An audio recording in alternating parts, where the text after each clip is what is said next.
اور یہ سارا معاملہ ہے کیا؟ 7 جولائی 2022 منگل کے روز پارلیمانی کمیٹی برائے قومی سلامتی PCNS نے باضابطہ طور پر کالعدم طریقے طالبان پاکستان TTP کے ساتھ امن معاہدے کی کوشش کی توسیع کر دی۔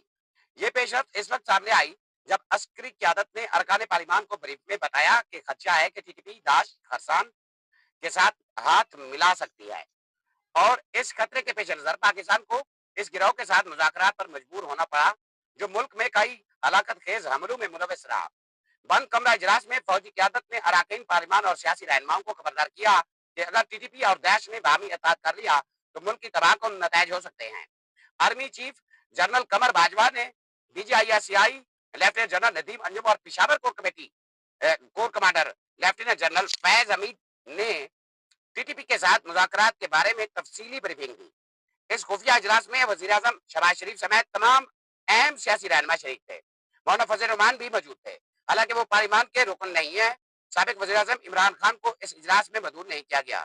اجلاس کے ایک شریک نے ایکسپریس ٹریبیون کو بتایا کہ corps commander Peshawar general Faiz Hameed نے TTP کے ساتھ مذاکرات کی پیشرفت اور پس منظر میں تفصیلی بریف کیا ہے۔ یہ ساری آپ دیکھیں، اور اس پریس کانفرنس جو آج KPK میں ہوئی ہے، PTI کے یہ لوگوں نے کیا ہے، ان میں جنید اکبر نے جو ہے وہ کیا کہا ہے؟ سے نہ میرے پاس روزگار ہے، نہ میرے پاس امن ہے۔ اب آپ مجھ سے میرا ووٹ کا حق چھینیں گے تو اس کا رزلٹ کیا ہوگا؟ میرے پاس ہے کیا؟ میں ہر حد تک جاؤں گا۔ یہ کوئی غلط فہمی میں نہ رہے، میں کوئی دھمکی نہیں دے رہا ہوں، میں آپ کو خبردار کر رہا ہوں کہ یہ آسان نہیں ہوگا۔ آپ ایک اور بنگلہ دیش اللہ پاک نہ کرے، آپ ایک اور بلوچستان بنا دیں گے، آپ کے لیے ممکن نہیں ہوگا۔ یہ نہیں ہو سکتا KPK میں کہ آپ سیف ہاؤس کے مکینوں کو آ کے بٹھا دے ہمارے اوپر، سوال ہی پیدا نہیں ہوتا۔ یہ نہیں ہوگا، آپ غلط فہمی میں ہے۔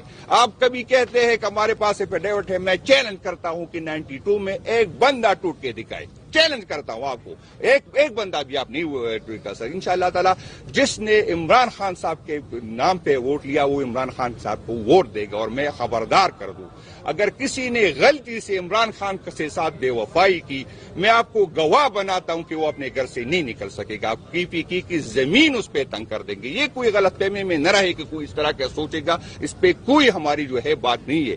ہم چاہتے ہیں کہ مفاہمت ہو، ہم چاہتے ہیں کہ ہم ایک دوسرے کو سنیں، ہم چاہتے ہیں کہ مسائل کا حل لگے، لیکن اگر کوئی دھمکی دینا چاہتا ہے تو پھر کر لے۔ 9 مئی کے بعد آپ لوگوں نے کیا کیا کہ کس حد تک گئے، لیکن عمران خان کا ووٹ نہیں کاٹ سکے۔ دوبارہ کوشش کر لیں، دوبارہ کوشش کریں۔ اور میں آپ کو بتاتا ہوں اگر مجھے توڑا تو آپ کیا سمجھیں گے کہ عمران خان کمزور ہوگا؟ یہ ہم پہ جو اسٹیج پہ بیٹھے جو ہمارے اور قیادت بیٹی ہے، آپ اس کو کمزور کر سکیں گے تو آئے عمران خان صاحب کا ووٹ کم کر سکے۔ عمران خان آپ نے سن لیا تین کہ جنید اکبر صاحب نے کیا کہا۔ پاکستان تحریک انصاف KPK کے CM کا عمران خان نے جیسے اعلان کیا ہے تو بڑے بڑوں کی نیندیں اڑ گئی ہیں۔ پاکستان مسلم لیگ نون باقاعدہ سیکھ پا ہے۔ میں پرویز رشید صاحب کا آپ کو شعر سناتا ہوں۔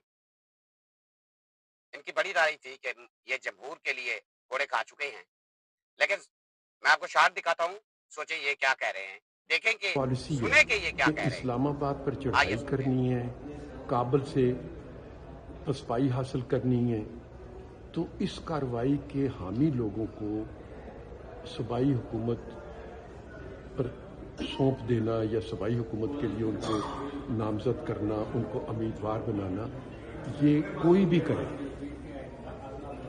اس کو روکنا جو ہے یہ ہمارا فرض بن جاتا ہے۔ لہذا میں اپنی جماعت سے بھی یہ کہتا ہوں، میں جو دوسری جمہوری جماعتیں ہیں خیبر پختونخوا کی، ان سے بھی کہتا ہوں کہ آپ کو اس فتنے کا مقابلہ کرنا چاہیے۔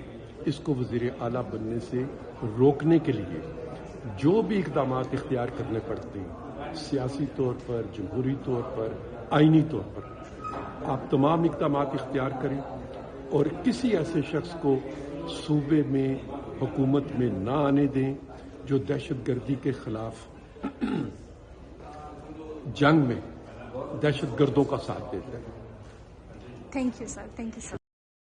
ہر ممکن طریقے سے سہیل افریدی کا راستہ روکنے کی کوشش کی جا رہی ہے۔ حتیٰ کہ خبریں ہیں کہ اب جو وہ ادارے ہیں انہوں نے بھی رابطہ کیا ہے, سہیل افریدی نے انکار کر دیا ہے.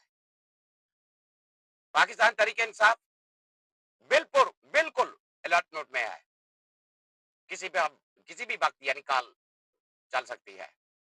اب قبائلی ماہدین ہیں جو وہ مکمل کھل کر سامنے آ گئے ہیں, سہیل افریدی کے ساتھ کھڑے ہو گئے ہیں.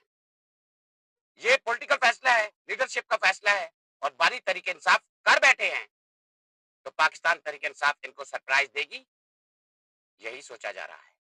اور دوسری طرف ہر طرح کا پروپیگنڈا کیا جا رہا ہے, ہر کوشش کی جا رہی ہے, ہر راستہ روکنے کی کوشش کی جا رہی ہے, گنتیاں جاری ہیں کہ کیسے سہیل افریدی کا راستہ روکا جائے. معاملات بڑے گمبھیر ہو رہے ہیں. آخر میں آپ کو بتاتا چلوں کہ علیمہ خانم آج ATC عدالت میں پہنچی ہوئی تھی. انہوں نے کہا کہ خان صاحب نے جو یعنی فیصلہ لیتے ہیں خان صاحب پھر وہ ڈر جاتے ہیں, بالکل اپنے فیصلے سے پیچھے نہیں ہٹتے, اور اس کی نشانی یہی ہے کہ منتے ترلے ہوتے رہے خان صاحب کے 2 دن کے لیے 3 دن کے لیے, لیکن خان صاحب نے کہا کہ یہی سہیل افریدی ہی بنے گی. اب طریقے لبیک کی طرف آپ کو لے چلتا ہوں, جو خبر ہے میرے پاس کہ طریقے لبیک پاکستان کا قافلہ جو ہے وہ اسلام آباد کی طرف رواں دواں ہے, لیکن بڑی فستائیت اور ان پر شیلنگ کی جا رہی ہے.